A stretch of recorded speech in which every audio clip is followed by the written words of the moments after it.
Hey there, this video is going to be more like a question directed to all Muslims. It refers to a verse in the Quran, namely verse 34 from Surah Nisa or Surah Nisa, the verse in which apparently men are given permission to hit their wives. Basically, this is what this verse says. If you fear that your wife is disobedient, you are advised to follow these 3 steps.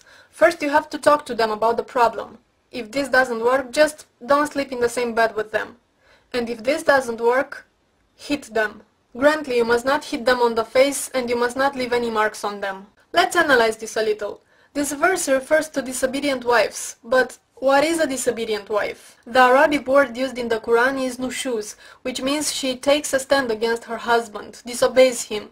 But what does this actually mean? Well, according to various interpretations from Muslims, this can basically mean anything.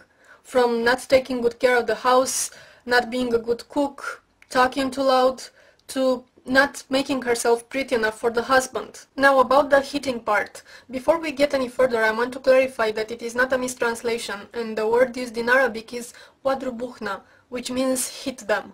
It is not specified in the Quran with what you should hit them.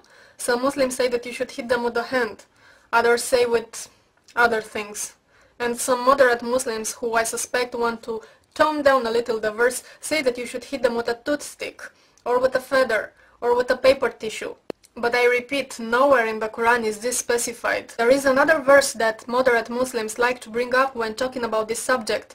It is a verse that says something in the lines of, "The best Muslims are the ones who treat their wives best," and they interpret this as a good Muslim does not hit his wife. Just allow me to ask you this. For who is that other verse made for? For the bad Muslims? Regarding the interpretation that you must not hit a woman over the face and you must not leave any marks on her, the moderate Muslims say that this verse from Surah Nisa was actually made to protect the women, for the husband not to beat them badly. But I also heard from other Muslims something else, that they were taught in the seminar that they must not hit a woman over the face or leave any marks on her, because she may not be so pretty after that. They may not like her anymore. I do have to mention that also from Muslims I know that there are ways to physically hurt a woman really bad without leaving any marks. I'm not gonna talk about those methods because I don't wanna give ideas to any psychos. As for hitting the woman with a toothstick or a feather or a tissue, I have to say that I find this utterly ridiculous and hard to believe. I mean, let's imagine the upset husband,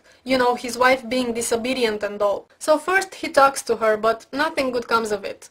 Then he stops sharing her bed. And when this doesn't work, as a final resort, what does he do? "Babe, come here a little.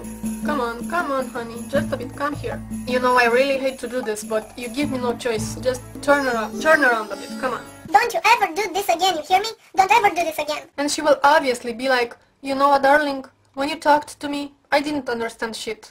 When you didn't share my bed, didn't make any sense. But now that you tapped me with that tissue, everything is crystal clear now." I mean, come on, really. Can you imagine an angry Muslim chasing his woman around the house with a feather in his hand? We all know there are many Muslim women who are physically abused by their husbands, this being very legal where they live. If your prophet really wanted to protect the women, wouldn't it have been more easy to say, "You must never hit a woman, you must not harm her in any way"? Wouldn't this have been a tad more efficient in protecting the women than saying, "Hit them, but don't leave marks on them"? Salam alaikum.